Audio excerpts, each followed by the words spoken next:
Então, muito boa tarde. Boa tarde para todas e para todos. Uma palavra muito especial para esta delegação que vem do Parlamento de Luxemburgo. Sejam muito bem-vindos à comissão que apresenta melhor ambiente e que também possui aqui uma energia muito forte. Estou a brincar, naturalmente, mas espero que se sintam em casa. Para nós é extremamente importante estas formas de interagir.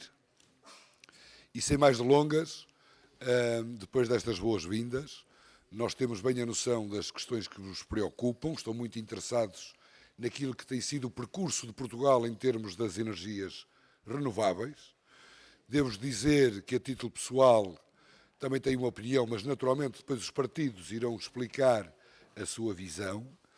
Mas há 3 ou 4 factos que são absolutamente inquestionáveis. Primeiro, Portugal tem excelentes condições naturais, tem sol, tem vento, tem mar, tem tido um consenso generalizado por parte de todos os partidos do arco do poder em torno destas matérias, o que, sem sombra de dúvida, esteve na base deste sucesso. Depois, naturalmente, que temos objetivos muito ambiciosos para o futuro.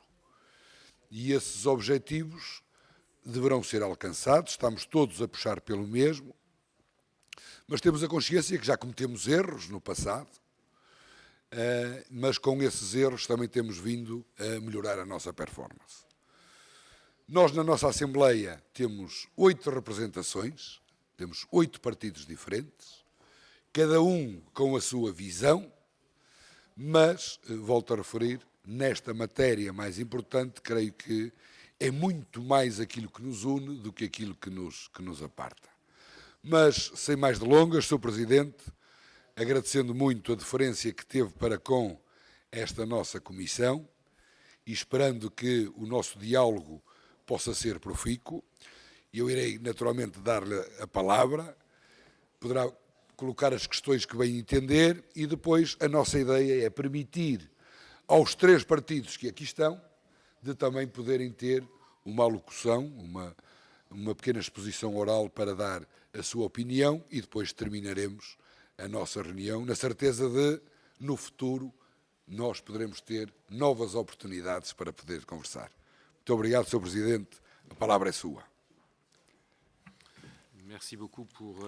Obrigado pelo convite e muito obrigado pela possibilidade de estarmos aqui convosco, porque realmente pedimos expressamente para termos uma reunião com a Comissão do Ambiente e da Energia, porque é algo que nos interessa e temos acompanhado aquilo que Portugal tem feito nos últimos anos.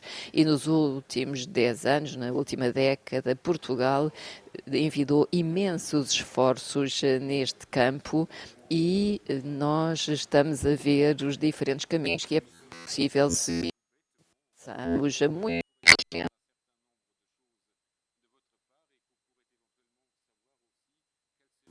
recomendations que vous ne pas faire dans notre façon para as coisas que é não fazer em relação àquilo que pretendemos fazer para avançar. Portanto, hoje gostaríamos de ouvir a vossa experiência, mas talvez possa apresentar rapidamente a nossa delegação. Tenho comigo o Sr. Fernand Etchen, vice-presidente do DP, Democratas, o vice-presidente Márcio Bartolomeu, dos socialistas, LSAP. Estão também representados os liberais e o presidente da Comissão dos Assuntos Externos, Gusti Graça, e também o co-presidente do Partido dos Verdes, o Sr. Meris Selvic, e eu pedi-lhe, enquanto político da oposição, de apresentar aquilo que é feito pelo governo no âmbito ambiental. Vai ser um esforço enorme, mas há de o fazer com prazer, estou certo. Talvez lhe possa dar alguns minutos para que ele explique, então. Muito rapidamente, Sr. Presidente, no sentido em que gostaríamos de saber qual é a vossa perspectiva relativamente aos progressos que Portugal fez muito brevemente. O governo luxemburguês adotou um objetivo no âmbito do Plano Nacional de Energia e Clima, que foi atualizado e transmitido à Comissão Europeia no início do mês de setembro. E isso para reduzir em 55% até 2030 os gases com efeito de estufa, 37% de energia, produção de energia renovável até 2030 e reduzir o consumo de energia em 44%. Ou seja, metas bastante ambiciosas para um país como o nosso, para atingir um desses os objetivos. Um dos grandes instrumentos é de facto a introdução de uma taxa CO2 com o apoio da maioria dos países, ou seja, 30 euros por tonelada, e por decisão de governo vai ter um aumento anual de 5% progressivamente. Aquilo que nos orgulha no Luxemburgo é que temos um modelo bastante particular que favorece a cooperação entre Estado e municípios no âmbito do Pacto Clima e do Pacto Natureza. Há um enquadramento regulamentar que favorece a implementação da transição ecológica, a proteção da biodiversidade a nível municipal e comunal, com ajudas, subsídios, incentivos e medidas que ajudam os municípios ou as autarquias que quiserem para seguir esse caminho. O Luxemburgo, no seu território finito, tem uma capacidade limitada de produção energética no território nacional luxemburguês. Não temos petróleo, mas com as energias renováveis também poderemos ser um player, um ator, uma parte em 2023, os nossos dois governos também desenvolveram um acordo de cooperação para acelerar o corredor relativo ao hidrogênio verde. Voltarei a isso, e a cooperação entre Luxemburgo e Portugal no âmbito das energias renováveis poderá ser muito importante. Temos menos sol no Luxemburgo do que em Portugal e, portanto, estou certo que conseguiremos arranjar sinergias neste campo. Olhamos com muita admiração aquilo que Portugal fez nos últimos anos para se tornar um líder, diria eu, europeu e até mundial no que diz respeito à produção de energias renováveis e, portanto, aquilo que nos interessa é termos a vossa posição relativamente a esta evolução, as melhores práticas, mas também os erros que terão ocorrido. E quais são os erros a evitar, talvez seja um bom conselho, e qual é a vossa posição relativamente à cooperação transfronteiriça no âmbito energético, a transportes, do traçado também das redes elétricas. E gostaríamos também de saber, na vossa opinião, qual é o papel da cooperação entre Luxemburgo e Portugal no âmbito do hidrogênio renovável. E muito obrigado por esta troca de impressões convosco. Alors voilà, je ne sais pas si vous avez d'autres questions. Deste lado aqui, só para apresentar, nós temos representantes de 3 partidos, representantes do partido que está neste momento a governar, que eu diria que é de centro-direita, temos representantes do Partido Socialista e representantes do Partido Chega, um partido um pouco mais à direita. A nossa ideia era um partido de direita, mas de todas as formas, a nossa ideia era permitir que todos os partidos pudessem dar a sua visão sobre as questões que estão levantadas e depois na parte final, se tivermos tempo para isso, eu próprio, nós podemos aqui discutir de forma muito transversal. Sem mais delongas, passo a palavra ao Partido Socialista, que eu creio que será o Sr. Deputado Ricardo Pinheiro a poder fazer a sua intervenção. Faz favor. Obrigado, Sr. Presidente. Cumprimento também os vice-presidentes da Comissão, Cumprimento a Sra. Embaixadora de Luxemburgo em Portugal e cumprimento os Srs. Deputados por fazerem esta visita e, acima de tudo, podermos ter um momento de partilha na Comissão de Ambiente do Parlamento Português. As linhas de orientação são absolutamente coincidentes em relação à forma como foram aqui apresentadas os principais temas. O Partido Socialista olha para as questões da transição energética como um exercício fundamental naquilo que é o relançamento da economia europeia.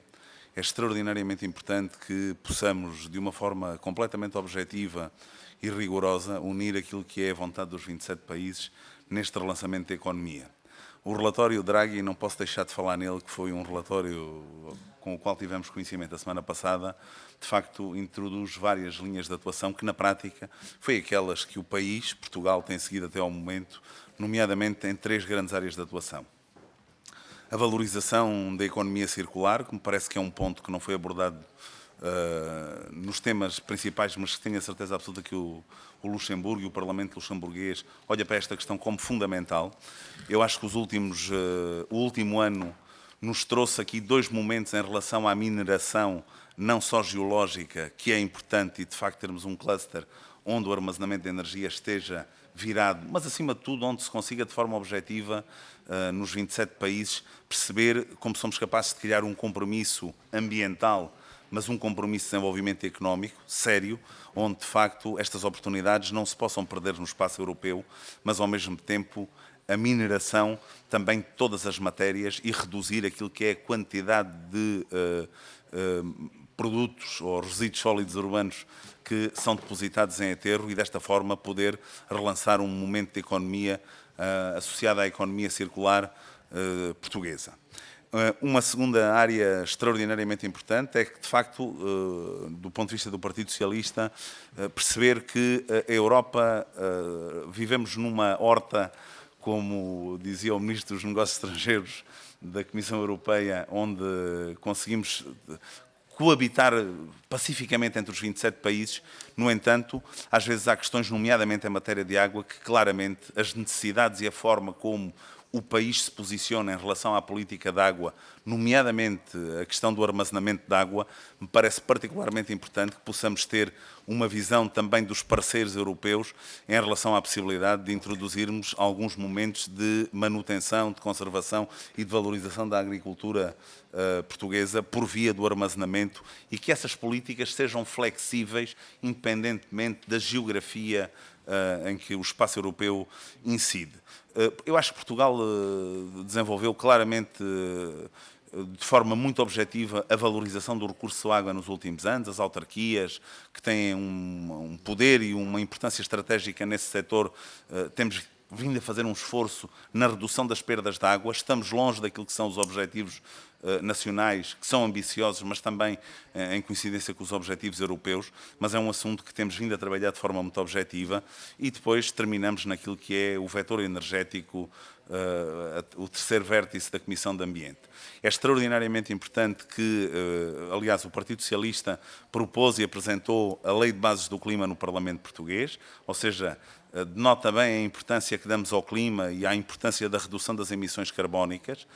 É extraordinária. O Partido Socialista apresentou também, tocou na área do carbono, o projeto de lei do mercado voluntário de carbono em Portugal e, por esta forma, também valorizar as áreas do interior e determinados setores que podem contribuir para aquilo que seja a mitigação e a alteração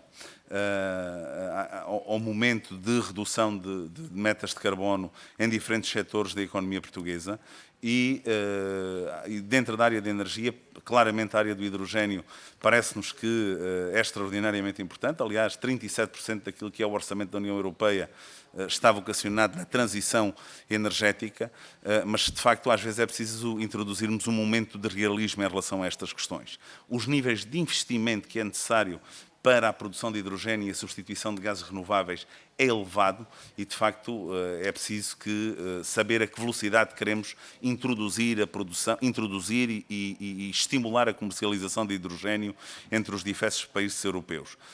De uma forma honesta, perceber o potencial solar que Portugal tem, ou nomeadamente a Península Ibérica, e de que forma se conseguem estabelecer parcerias também com o centro da Europa em relação a esta matéria, na substituição do gás natural, é um ponto importante. Portugal está preocupado com a questão das interligações elétricas, que de facto esta barreira com França é preciso voltar a introduzir este sistema e desta forma poder introduzir competitividade também nos preços da energia nacional. Eu olhava hoje para aquilo que é o dashboard da rede elétrica nacional, onde de facto grande parte da energia produzida ao dia de hoje e durante os últimos dias e meses do ano é baseada em fontes renováveis. Sabemos bem que a chuva tem um efeito importante, porque de facto a componente hídrica tem um forte peso na produção nacional, mas concordamos claramente com a estratégia de captação de investimento e de valorização de projetos na área do hidrogénio. Também os biocombustíveis gasosos e líquidos. Às vezes os líquidos têm estado esquecidos naquilo que é a visão europeia. Os biocombustíveis gasosos têm existido aqui uma valorização importante e, fundamentalmente, são as grandes linhas de orientação para os quais temos estado preocupados. Também em matéria de energia, eu acho que, se o Sr. Presidente e os Srs. Vice-Presidentes me permitirem, só para colmatar, parece-me particularmente importante uma questão.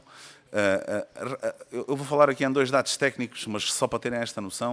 Portugal tem de potência, a rede elétrica portuguesa tem 20 gigawatts de potência de distribuição.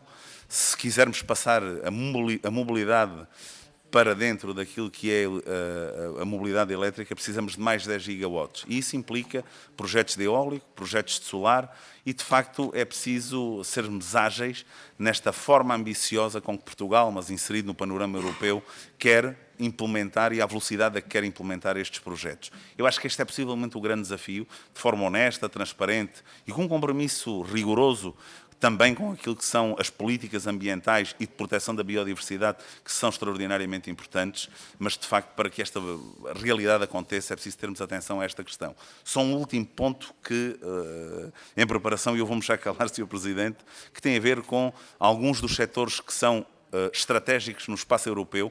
Li há dias um artigo do Financial Times em relação a um setor extraordinariamente importante da valorização, por exemplo, do expresso na economia italiana, onde, de facto, a lei da desflorestação aplicada no espaço europeu é preciso ser coincidente com aquilo que são os objetivos também da economia europeia e conseguirmos introduzir políticas realistas, mas que não anulem aquilo que é o dinamismo económico do espaço europeu em determinados setores. Obrigado pela tolerância, Sr. Presidente. Obrigado, Ricardo. Sem mais delongas, dou a palavra ao Partido Social Democrata, na pessoa do Sr. Deputado Alberto Machado. Faz favor.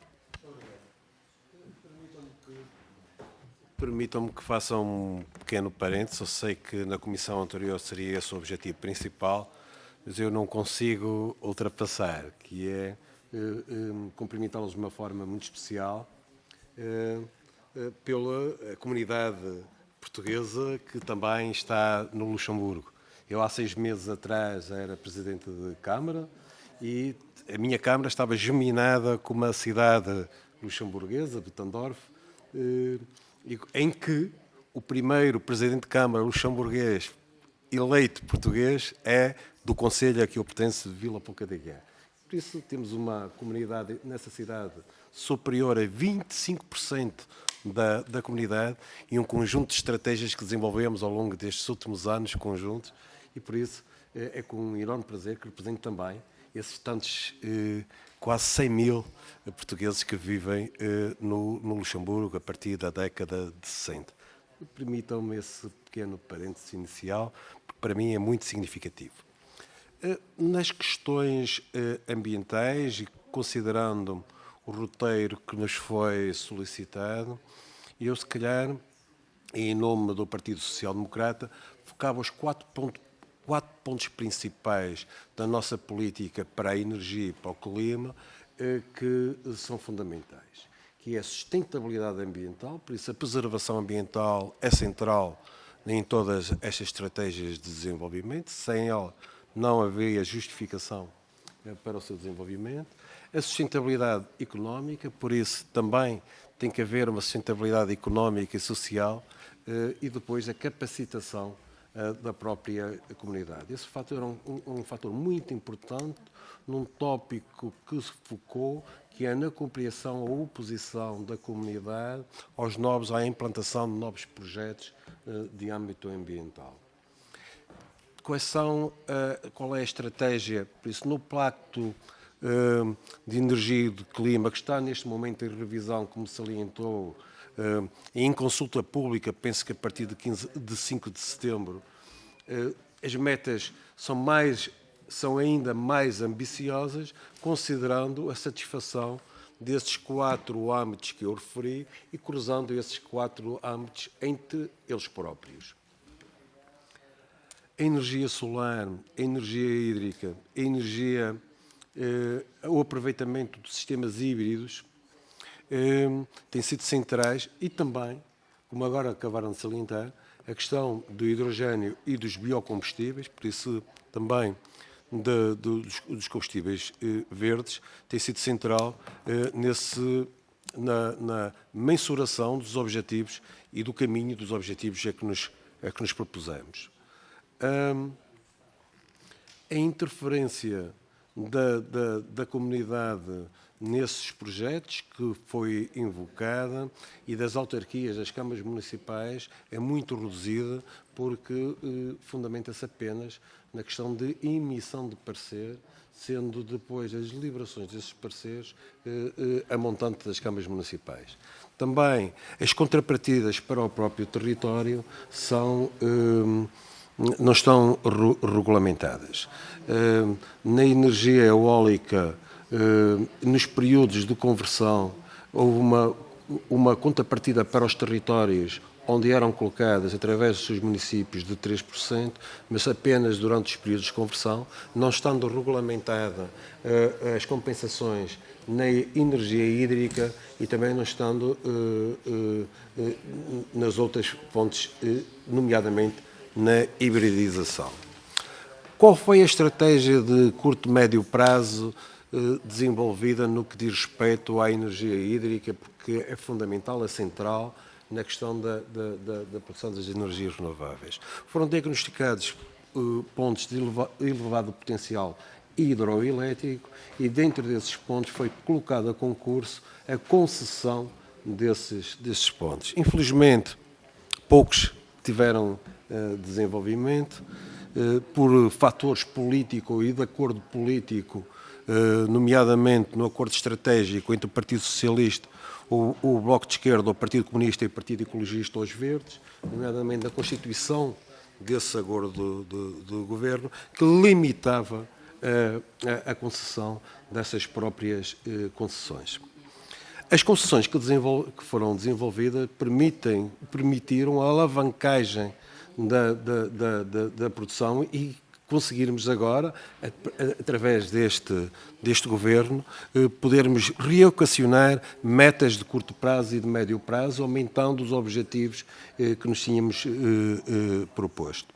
Saliento, por exemplo, os processos de hibridização que ligam a energia eólica à energia hídrica, que são experiências que estão a ser desenvolvidas com sucesso neste momento, e saliento também, como já foi aqui relevado, a questão de permitir acumular energia através dos leilões que neste momento estão a ser desenvolvidos para a acumulação de energia, como sabem, que tem grandes dificuldades na energia eólica, através da colocação de baterias ou através, como também já foi referido, da acumulação de água, que a acumulação de água é também uma forma de acumular energia, podendo, nos sistemas híbridos, desenvolver muito essa estratégia. Por outro lado, a capacitação e envolvimento também é um fator muito importante, o envolvimento da própria comunidade nestes processos, através de candidaturas em que os próprios privados possam candidatar-se à produção de energia de comunidade ou de consumo autopessoal. Penso que toquei os pontos fundamentais, sem prejuízo de podermos voltar a algum em concreto. Muito obrigado, Sr. Deputado. Passo a palavra à nossa deputada Rita Matias, que será a última intervenção e depois poderemos terminar a nossa reunião. Força, Rita. Muito obrigada, Sr. Presidente. Começo por cumprimentar os nossos convidados e agradecer a vossa presença aqui, que muito nos honra. Dizer que, ao contrário dos intervenientes que me antecederam, o meu partido nunca teve responsabilidades governativas e, por isto, não sinto nenhuma pressão em tentar vender uma imagem de um Portugal perfeito e tenho toda a disponibilidade para responder a uma das questões que nos foi lançada, que é: o que é que tem corrido mal e o que é que nós podemos fazer diferente? Então, desde logo, dizer que, apesar de estar sentada à extrema-direita parlamentar, visão com a qual não concordo com que nos conotem, temos, no que toca ao ambiente e clima, a posição da moderação. Porque, por um lado, queremos equilibrar o crescimento económico, mas respeitando os valores de conservação da natureza. E isto não tem estado a acontecer em Portugal. Aquilo que nós defendemos é que qualquer política ambiental seja, em primeiro lugar, centrada no cidadão. E ao nível europeu e também nacional, muitas das vezes é o cidadão comum que tem sido penalizado com a criação de taxas, com a criação de processos burocráticos e com a criação de dificuldades à vida e ao dia-a-dia das pequenas e médias empresas que, em Portugal, são o principal tecido que faz com que a nossa economia cresça. Por outro lado, também dar a nota de que as alterações climáticas ou a transição energética têm sido chavões para justificar a inação e a ineficácia de governos. Por exemplo, infelizmente agora temos o norte e o centro do nosso país em chamas e dizem que o problema é o calor que se sente, as alterações climáticas, mas na verdade há uma inação, há uma insuficiência de fiscalização no terreno, há uma incapacidade de acompanhar os produtores locais, há uma incapacidade de regulamentar e regular a floresta e isto tem responsabilidades políticas e tem que ser ditas. Então, dizer que de facto Portugal pode ser olhado pela sua capacidade de implementação de energias renováveis, mas parece-nos particularmente preocupante que, por um lado, há a intermitência destas energias. Por outro, temos grande capacidade de produção, mas pouca capacidade de incorporação na nossa rede elétrica. Infelizmente, ainda desperdiçamos muito da energia que produzimos e isto pode ser um problema quando queremos crescer muito na capacidade de produção, mas não desenvolvemos e não melhoramos aquilo que é a nossa rede elétrica. Por outro lado, também dizer a que custo temos crescido na nossa capacidade de produção de energia renovável. É que cada vez mais temos destruído património natural, florestal, temos destruído comunidades locais com a implementação de projetos megalómanos num contexto onde fomos convidados a acelerar processos e desburocratizar em nome de responder ao desafio do conflito na Ucrânia, mas infelizmente dispensando avaliações de impacto ambiental e, saltando por cima dos processos de consulta pública, estamos a deixar comunidades expostas a projetos que terão impacto na sua saúde, no seu bem-estar e na comunidade. E os cidadãos queixam-se disto e sentem-se desacompanhados de uma agenda verde que devia de estar ao serviço das comunidades, tentando promover melhores práticas e condições de vida, mas que infelizmente tem penalizado muito estas comunidades. Por fim, para concluir, dizer também que este é o Ministério e a área-chave central na governação e, por isto, também pode ser uma porta para a corrupção. É importante lembrar que o anterior governo caiu precisamente por um escândalo de corrupção nesta área e, portanto, dar nota de que é importante avançarmos, mas garantindo transparência e garantindo que este não é um cavalo de Troia para enriquecer elites e corporações financeiras que têm muitos objetivos e muitas preocupações, mas a ambiental não é certamente a sua prioridade. Muito obrigada. Obrigado. Pronto, eu creio que nós não temos muito tempo. Eu gostava de saber a que horas é que vocês têm que sair. Não sei se têm... A que horas é que temos que ir embora? 45. Pronto. E eu próprio também queria dar aqui 2 ou 3 notas às questões que vocês levantaram. como atingir essa meta dos 85% ou 90% de incorporação de renováveis. Portanto, eu diria, para quem está a começar, sabendo que Portugal começou um bocadinho antes, acho que se devem apostar nas tecnologias maduras, não enverdar por projetos sem ter a certeza da sua robustez tecnológica. Nós já temos uma curva de amadurecimento tecnológico muito avançada. Há tecnologias que estão baratas e que estão perfeitamente comprovadas em termos mundiais. É por aí que se deve ir. Uma questão que aqui foi lançada, da questão do autoconsumo e das comunidades energéticas, aproveitando as energias renováveis, é uma forma de nós podermos disseminar a produção a partir de renováveis, mas as questões fundamentais é naturalmente evitar o desperdício, apostar na eficiência energética, de apostar na mobilidade suave, dos nossos transportes, quanto mais elétricos, melhor. Erros, naturalmente que nós tivemos que cometer alguns, mas só assim é que nós aprendemos. Nós acabamos por fomentar muito o uso de energias renováveis, com o apoio, com o subsídio, mas tinha que ser, nessa altura, era financeiramente inviável poder avançar com essas tecnologias se não houvesse um apoio estatal. Foi isso que esteve na base de vários governos, não foi apenas o governo do nosso partido, foi dos vários governos, mas neste momento, com a tecnologia madura, com preços acessíveis, temos todas as condições para disseminar todas essas tecnologias. Eu vou ficar por aqui e eu já percebi que nós teríamos a possibilidade de conversar durante uma tarde inteira ou mais. Deixo o repto de nós podermos ter uma reunião igual, se calhar no Luxemburgo, para nós podermos estar com a nossa comunidade portuguesa também. Estamos abertos a tudo isso e, Sr. Presidente, faz favor, se quiser terminar a reunião, tem essa possibilidade.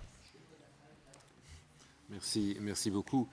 Vous m'enlevez le mot de la fin. Muito obrigado. Na realidade, com a sua proposta, estava a tirar as palavras da boca, porque o Presidente, com o Presidente da Assembleia da República, resolvemos que os nossos dois parlamentos passariam a encontrar-se regularmente ao longo do ano, para que a comunidade portuguesa no Luxemburgo verifique que os dois parlamentos trabalham juntos e também porque partilhamos de vários interesses comuns e mais vale coordenar-nos ao nosso nível sobre estas posições comuns que são as nossas e que partilhamos. E, de facto, não podemos entrar hoje nos pormenores, mas é evidente que poderemos utilizar esta plataforma entre os nossos dois parlamentos para aprofundar estas questões e também aprofundarmos as posições comuns e pontos que são muitas vezes comuns. Portanto, aguardo pela vossa visita de braços abertos no Luxemburgo e a Comissão do Ambiente, de que não és membro, mas até poderias ser, diz o Presidente Wissler para o colega. E o Sr. Garras é membro da Comissão dos Assuntos Externos da Câmara dos Deputados do Luxemburgo e aguarda pela vossa visita. Muito obrigado. Esta discussão foi extremamente útil, profícua e agradecemos. Até à próxima.